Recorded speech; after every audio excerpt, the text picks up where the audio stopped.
găsit tuturor la horoscopul săptămânii 15-21 februarie 2021. Această săptămână este cu adevărat momentul marilor revoluții, deoarece acum există două planete antagoniste, Saturn conservator și Uranus anarhic, într-un conflict. Acesta este un aspect rar care aduce de obicei dezastre populare sau chiar dezastre naturale. În orice caz, în perioada conflictului dintre Uranus și Saturn, ne aflăm la un pas de schimbări în viață, iar Dumnezeu să ne ferească și ca acest aspect să aducă pace și ordine, nu distrugerea și dezastrul. La nivel de zi cu zi, efectul acestui aspect este aproape imperceptibil. Este posibil ca în companiile puternice și mari, unde numărul lucrătorilor să depășească câteva mii de oameni, să existe o luptă pentru putere. Cu cât este mai mare asociația, întreprinderea, companie, țară, cu propriile structuri și legi, cu atât acest aspect are mai multe efecte destructive. Acesta este timpul luptei uriașilor, a distrugerii monopolurilor. Perioada de acțiune a aspectului opoziției dintre Uranus rebel și Saturnul conservator este timpul revoluțiilor. Când apar problemele societății, se dezvăluie un acces social. Pentru oamenii obișnuiți, acest timp poate trece și nu poate avea niciun efect vizibil. Acum, să vedem cum va fi săptămâna pentru fiecare semn zodiacal în parte, începând cu cel mai fericit semn zodiacal și terminând cu cel mai ghinionist semn zodiacal al acestei săptămâni. Pești, cel mai de succes semn zodiacal al săptămânii. Unii reprezentanți ai semnului de apă Pești vor începe să-și sărbătorească ziua de naștere săptămâna aceasta, în februarie, așa că le urez pe această cale un sincer la mulți ani. Lăsați tot ce ați început să se realizeze cu ușurință și veți fi cu adevărat fericiți. Pe 18 februarie, Soarele va intra în zodia Pești. Acest lucru vă va oferi un câmp suplimentar pentru a vă implementa ideile. Într-un moment în care Soarele de tranzit se mișcă de-a lungul semnului vostru zodiacal, vă veți simți deosebit de puternici, conștienți și înclinați pozitiv. Prin urmare, a doua jumătate a săptămânii viitoare va fi un moment bun pentru toți peștii.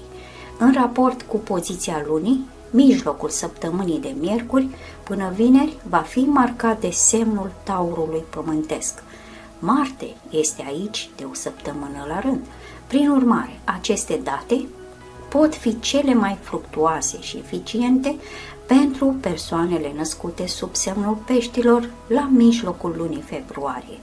Poți deveni util nu numai pentru tine personal, ci și pentru cei care apelează la tine în aceste zile pentru ajutor. Dacă ne uităm puțin mai departe, vom vedea că în weekendul de sâmbătă 20 februarie și duminică 21 februarie, luna se va muta în zodia Gemeni. Asta înseamnă că este posibil ca lucrurile să nu meargă exact conform planului vostru. Cineva se poate răzgândi și va putea schimba acordul cu voi. Starea ta de spirit va fi schimbătoare pe tot parcursul weekendului viitor. Încercați doar să faceți o pauză de la agitație, o excursie în natură, de exemplu, va fi pentru voi cea mai corectă decizie dintre toate pe tema cum să vă petreceți weekendul cu beneficii. Peștii vor avea momente grozave în viața lor personală. Deja săptămâna viitoare, Venus se va deplasa în semnul vostru zodiacal, permițându-vă să fiți cei mai iubiți și doriți oameni. Săgetător, cel mai de succes semn al săptămânii în afaceri.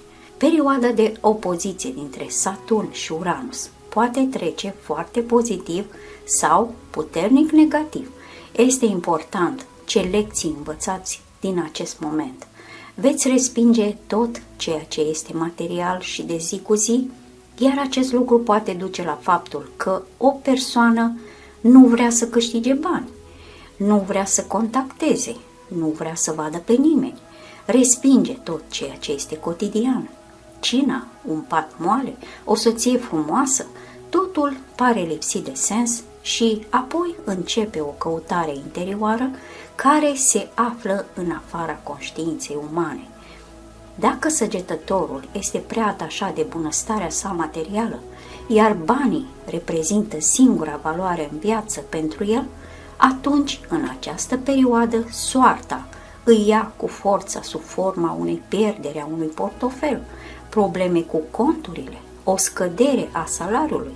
În cel mai bun caz, este o persoană care încă înțelege că banii nu aduc fericire. Săgetătorii născuți în 1951, 1975 și 1999 pot intra acum în conflict cu rudele lor, motivul pentru care va fi atitudinea lor față de bani. În general, pentru persoanele născute sub semnul zodiacal al Săgetătorului înflăcărat, săptămâna viitoare din februarie va fi foarte interesantă și memorabilă. În perioada 15 februarie-18 februarie va fi mai potrivit pentru a vă rezolva problemele planificate decât a doua jumătate a săptămânii. În perioada 18 februarie-21 februarie, Soarele va călători prin semnul zodiacal Pești, iar Săgetătorul tipic se poate confrunta cu situații neplăcute. Pot exista durități, neînțelegeri, care sunt practic excluse pentru Săgetător în primele 3 zile ale săptămânii următoare. Mercur, planeta comunicării cu alți oameni, este încă retrogradă, adică principalul cerc social al vostru, la mijlocul lunii februarie, va fi fie oamenii și partenerii de multă vreme familiari, fie cineva care a apărut recent din trecutul vostru. Venus în Vărsător va îmbunătăți aspectul Săgetătorului, oferindu-i farmec suplimentar, dar este indicat să nu intrați într-o nouă relație de natură amoroasă în această săptămână. Abia după 21 februarie va fi posibil să luați în considerare în mod serios acest lucru sau un solicitant de parteneriat cu voi. Vestea bună e că totul este stabil în muncă. Nu sunt așteptate șocuri și în viața profesională în săptămâna ce urmează. Racul. Pentru semnul tău, aceasta este cea mai bună săptămână din februarie, când poți chiar să te joci puțin și să glumești. Este adevărat, nu toate răsfățurile și glumele tale vor ajunge la destinatari, deoarece simțul specific al umorului inerent semnului tău zodiacal necesită o pregătire specială. Dar dacă îți cunoști sufletul pereche de mult timp, atunci el s-a obișnuit și s-a adaptat cu tine. Creativitatea ta va fi acum debordantă, vei scrie o melodie, vei cânta, vei picta, dar cel mai important lucru este că ideile vor veni parcă de nicăieri. Joi, 18 februarie 2021, va fi punctul de cotitură al viitoarei săptămâni din februarie pentru voi. În cele din urmă, semnul apei va deveni puternic pe cer și acest eveniment se va întâmpla la mijlocul săptămânii viitoare, când Soarele va părăsi semnul Vărsătorului și se va muta în zodia Pești. Pentru persoanele născute sub semnul Racului, perioada de mișcare a planetelor prin elementul de apă este întotdeauna un moment calm și pașnic. Pe tot parcursul lunii februarie, planetele au lucrat împreună la bunăstarea reprezentanților altor semne zodiacale, în timp ce racii au rămas departe de principalele evenimente care au avut loc în jur. Acum, situația va începe să se schimbe, iar racii vor începe treptat să-și trăiască viața mai activ și dinamic. Situația este salvată de Marte în Taur, când planeta muncii se mișcă de-a lungul acestui semn pământesc al zodiacului. Racii sunt mai productivi și mai eficienți decât mulți în activitățile lor profesionale de muncă. Prin urmare, munca este locul de aplicare a forțelor pe parcursul ultimei luni de iarnă a anului 2021. Luni 15 februarie și marți 16 februarie, racii nu ar trebui să se implice în nici o discuție și dezbatere, pentru că luna, conducătorul vostru, va fi în zodia Berbec, ceea ce nu este ușor pentru voi. Este mai bine în aceste date să te ocupi mai mult de tine, de dezvoltarea ta de sine și să nu fii atent la ceea ce se întâmplă zgomotos și impulsiv în jurul tău. Berbecul. Deci, de ce este responsabil Saturn? El stă, ține, păstrează, formează, structurează. Saturn este lege, putere, stil de viață și obiceiuri. Uranus este o schimbare rapidă și neașteptată, o întorsătură ascuțită, trezire și inspirație. Uranus este căutarea libertății. Aspectul negativ al acestor planete sugerează că limitele existente împiedică dezvoltarea umană și că vine momentul când sunt distruse sau, printr-o încercare de a distruge totul, se face un test al cât de stabil și de puternic este tot ceea ce simbolizează Saturn, legea, puterea, stilul de viață și obiceiurile. Berbecii născuți în 1952, 1964, 1977, 2000 și 2001 pot avea acum schimbări deosebit de dramatice în destin, până și inclusiv o schimbare de loc de muncă. Luni 15 februarie și marți 16 februarie 2021. În următoarele 7 zile ale săptămânii vor fi cele mai plăcute și pozitive zile pentru persoanele născute sub semnul zodiacal al Berbecului aprins. Acest lucru se datorează faptului că Soarele va fi în continuare localizat în semnul vostru zodiacal prietenos Vărsător, oferind Berbecului un câmp larg de oportunități de a-și realiza potențialul. Dar pe lângă aceasta, Mercur retrograd în Vărsător poate ajuta Berbecul în rezolvarea problemelor de lungă durată. Berbecul poate găsi un document pierdut anterior sau un contract important pe care l-ați crezut că s-a pierdut de mult. Venus în Vărsător îl va ajuta pe Berbec în viața personală. Acesta este momentul în care Berbecul este iubit, respectat, apreciat și prețuit. Și cireașa de pe tort va fi poziția lunii în Berbec în primele 2 zile ale săptămânii următoare. Prin urmare, planificați ceva important pentru voi de a efectua și implementa în aceste 2 zile ale săptămânii viitoare. Stelele în acest moment vor fi de partea voastră. La mijlocul săptămânii, situația se va schimba. Soarele se va muta în semnul zodiacal Pești pe 18 februarie 2021 și siguranța, starea de spirit excelentă pe care Berbecul o avea la începutul săptămânii poate scădea treptat. Marte va fi amplasat în zodia Taur toată săptămâna și acesta este un moment minunat pentru Berbec, inclusiv pentru a-și îmbunătăți starea financiară în bine. Perseverența și persistența voastră vă vor ajuta să fiți bine la mijlocul lunii februarie în cariera profesională. Capricornul.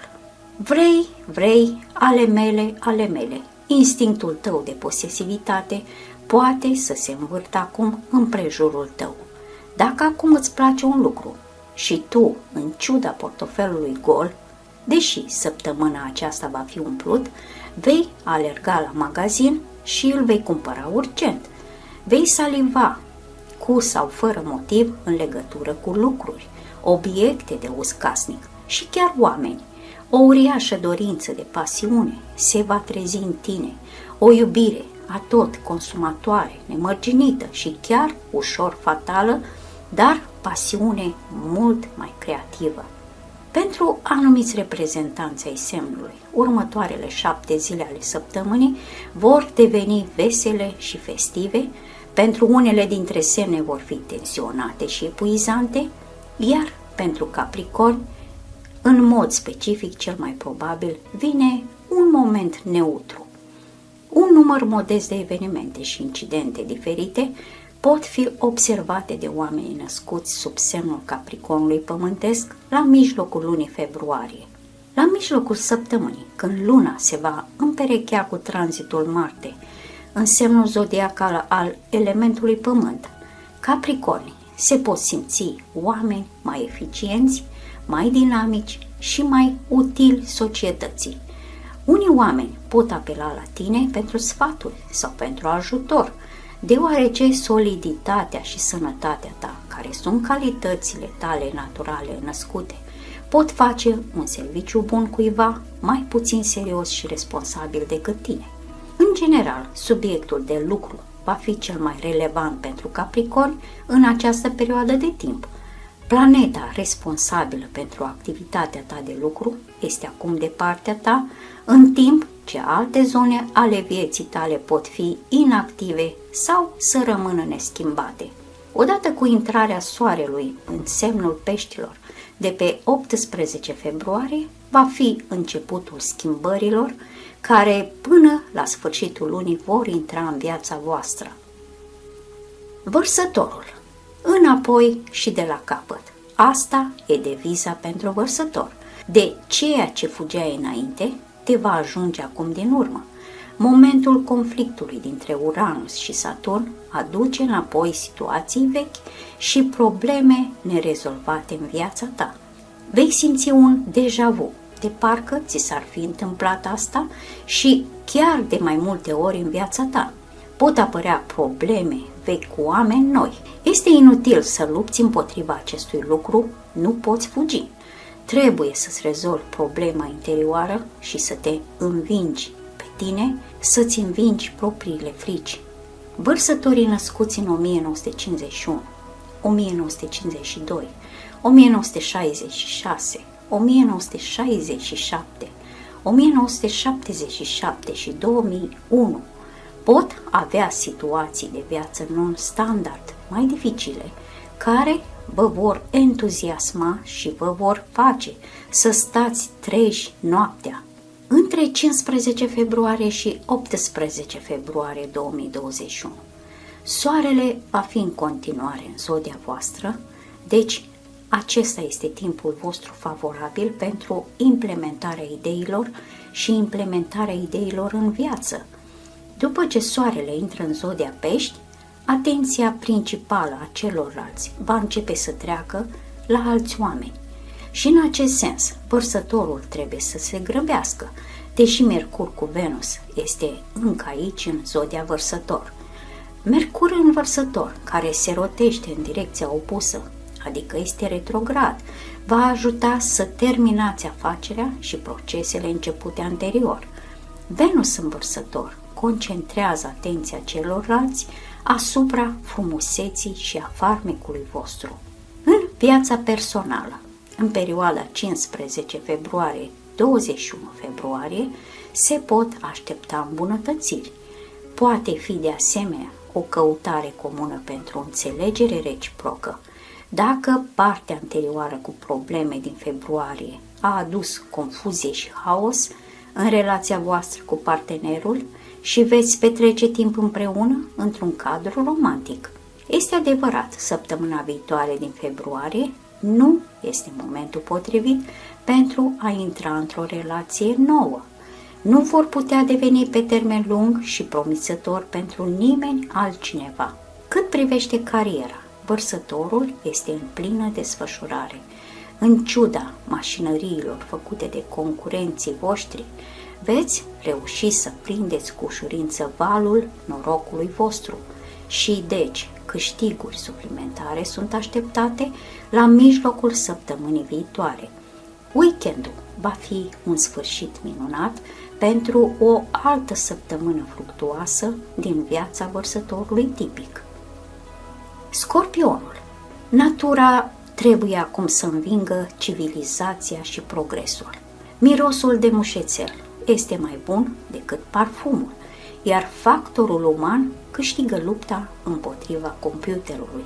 Nu fiți complexați dacă nu purtați machiaj. Acesta este ceea ce îi va atrage pe cei de sex opus. Nu trebuie să dovediți nimănui nimic. Corpul, pielea, stomacul vostru pot suferi reacții alergice la alimente nenaturale. Acum este indicat să excludeți mirosurile alergenice de flori, ciocolată, vin, să nu încercați gusturi noi, să fiți atenți la preparatele chimice, să vă abțineți de la medicamente sau să reduceți cantitativ consumul acestora. O baie este mai bună decât un duș, mersul pe jos este mai bun decât conducerea unei mașini, o carte este mai bună decât un televizor, iar un planificator zilnic va câștiga acum un computer. Scorpionii vor simți cum săptămâna viitoare va fi complet diferită și împărțită în două părți. Perioada de luni 15 februarie până joi 18 februarie, soarele horoscopului de tranzit va fi localizat în semnul zodiacal Vărsător incontrolabil, ceea ce nu vă este ușor. Dar, pe data de 18, în timpul zilei, soarele va lăsa un semn zodiacal tensionat pentru voi și se va muta în zodia Peștilor. În legătură cu acest eveniment, perioada de la 18 februarie la 21 februarie 2021 va fi un moment fructuos excelent pentru scorpioni la mijlocul lunii februarie. Desigur, nu se poate spune că toate domeniile vieții scorpionului se vor îmbunătăți într-o clipă, într-o singură zi, dar veți începe clar să urmăriți tendința spre îmbunătățire. De miercuri până vineri, luna va fi situată în semnul opus al Taurului pentru voi, unde încă mai locuiește planeta muncii, Marte. Acest lucru contribuie la mediul de lucru Scorpion. Fiți atenți și vigilenți, deoarece limbile rele se pot activa la mijlocul săptămânii și, desigur, este necesar să spui câteva cuvinte despre dragoste. Scorpionii pot experimenta lipsa sentimentelor unei persoane dragi la mijlocul lunii februarie. Planeta iubirii creează un aspect tensionat în raport cu poziția voastră a soarelui în horoscop. Acest lucru ne dă motive să credem că nu totul este neted în viața personală a scorpionilor acum. Totul se va rezolva în momentul în care Venus va trece în semnul zodiacal al peștilor acvatici, iar acest eveniment se va întâmpla săptămâna viitoare. Balanța. Sub influența conflictului dintre Saturn și Uranus, cupele balanței sunt distorsionate și începeți să vedeți foarte mult ca și cum, într-o oglindă strâmbă, vă deplasați în zona subiectivității, nu armonizați mediul. Prin urmare, în acest moment, sunteți pregătiți pentru țipete, gemene, suspine, certuri. Dacă te-ai născut sub interacțiunea identică a planetelor în 1952, 1953, 1975 și 1999, atunci, de data aceasta, este plină de trădare a unei persoane pe care niciodată nu vei vrea să o cunoști niciunde, iar când îi vei spune numele și prenumele, vei fi acoperit de un atac de furie. Va trebui să elimini pe cineva din lista ta de prieteni.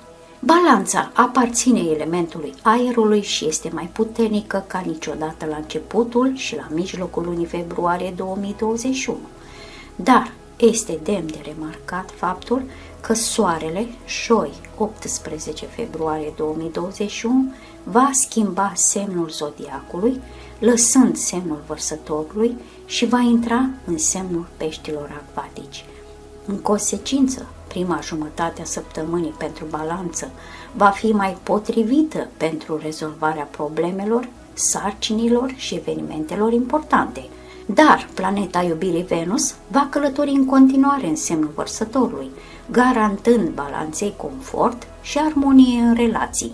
Balanța atrage un număr mare de priviri admirative, este întotdeauna atrăgătoare și fermecătoare pentru oamenii de sex opus, iar acum acest lucru se exprimă și se manifestă în mod deosebit mai puternic. Având în vedere natura retrogradă a lui Mercur, unii reprezentanți ai semnului aerian Balanță vor relua relațiile de dragoste întrerupte anterior, desigur dacă aveți nevoie de ele. Conexiunile vechi, atât de afaceri cât și de prieteni, se vor strădui să se reînnoiască cu voi. În ceea ce privește poziția lunii, pentru săptămâna următoare din februarie, ea va ajuta Balanța în weekend. O călătorie oriunde va fi modalitatea corectă de a petrece weekendul, cu beneficii maxime pentru voi, beneficii și plăcere. În ceea ce privește munca Balanței, totul este destul de neted și previzibil. Februarie poate fi amintit de reprezentanții tipici ai semnului ca pe un timp al veniturilor crescute și al creșterii nivelului de câștiguri. Leul. Sub aspectul negativ al lui Saturn și Uranus, concentrarea voastră se îndreaptă spre partenerul vostru, care în această perioadă necesită mai multă dragoste, grijă și confort. Acesta este un aspect continuu al întregului 2021 și parțial al lui 2022, până în februarie. Un conflict, o criză a relațiilor sau un eveniment brusc, negativ în familie, care va schimba valorile vieții, nu este exclus. 2021 ar trebui să schimbe modul în care gândești despre căsătorie și viața personală. Lei născuți în 1953, 1975, 1976 și 1999 vor fi mai predispuși la schimbare. Viața însăși și destinul te vor forța pur și simplu să iei decizii. Este probabil o criză în relații, o schimbare bruscă a valorilor. E posibil ca moartea unei rude îndepărtate va servi drept un impuls pentru începutul unei schimbări în viața ta personală. Sâmbătă 20 februarie, marea majoritate a leilor se vor simți mai liberi. Mai întâi, soarele va părăsi semnul zodiacal, care vă stresează și se va întâmpla joi, 18 februarie. Apoi luna, de miercuri până vineri, chinuind leul tipic pentru câteva zile, în cele din urmă va elibera semnul taurului de influența sa și abia până sâmbătă leul va respira calm. Vă veți putea petrece weekendul așa cum vă imaginați, cât se poate de bine. Treptat, planetele una după alta vor lăsa semnul Vărsătorului și în aceste momente de timp leul își va trăi viața în plăcere. Soarele va fi prima planetă care nu va deveni dușmanul tău, ci asistentul tău și numai atunci problemele dragostei și comunicării dintre leu și alți oameni vor fi ajustate din nou. Mercur va fi în continuare retrograd până la sfârșitul săptămânii și va ocupa semnul zodiacal de opoziție pentru leu, respectiv înțelegerea reciprocă dintre leu și parteneri ar trebui să fie așteptată după 21 februarie. În acele perioade de timp în care planeta Venus se află într-un aspect al opoziției față de soarele vostru natal în horoscop, este posibil să simțiți o lipsă de dragoste și recunoaștere. Și pentru leu, lipsa de admirație este absolut inacceptabilă în sistemul de coordonate ale vieții. Foarte curând veți putea să iubiți și să fiți iubiți din nou, fără restricții. Până atunci, concentrați-vă pe discuțiile cu prietenii. La urma urmei, această zonă a vieții tale va fi cea mai puțin sensibilă la dramă și emoție. La serviciu, foarte curând, totul va reveni la normal. La începutul lunii viitoare, Marte va schimba semnul Taurului, care este conflictual pentru Leu, cu semnul prietenos al Gemenilor. Între timp, încercați să nu vă grăbiți, verificați de 2 ori totul, de mai multe ori, deoarece semnul pământesc al tranzitului Marte apreciază foarte mult munca acelor oameni care se îndreaptă încet spre obiectivul lor. Taur, fiți atenți în aspectele personale și iubirea. În primul rând, vreau să mă adresez Taurului născut în 1952, 1965, 1977 și 2000 și să-i avertizez că sunt acum la un pas sau chiar în mijlocul unor schimbări majore din viața lor. Stând pe marginea craterului vulcanului, va trebui să iei în considerare dacă trebuie să mergi mai departe. Cât ești dispus de schimbare? Schimbările din 2021 vă pot schimba complet viața. Cine nu a fost nimic va deveni totul și, din păcate, este posibil contrariul. Pentru toți ceilalți tauri, conflictul dintre Uranus și Saturn poate duce la răsturnarea autorităților. Vei trece prin viață cu ochelari deschiși de la surpriză, mulți oameni îți vor arăta adevărata lor față. În această perioadă ar trebui să călătoriți cât mai puțin în străinătate, iar vara, de exemplu, este mai bine să vă relaxați. Dar acum fă-ți treaba cu atenție și sârguință. La prânz, joi, 18 februarie 2021, mulți tauri vor experimenta o schimbare a energiei solare în jurul lor. Dacă în perioada 15 februarie-18 februarie planeta principală a horoscopului de tranzit a fost localizată în zodia Vărsătorului, ceea ce nu este ușor pentru Taur, atunci când Soarele va pătrunde în zodia Pești, multe se vor schimba în bine. Mai mult, Luna va fi localizată în zodia voastră, atât joi cât și vineri, iar acesta este cel mai bun mod de a întări încrederea Taurului că totul se îmbunătățește.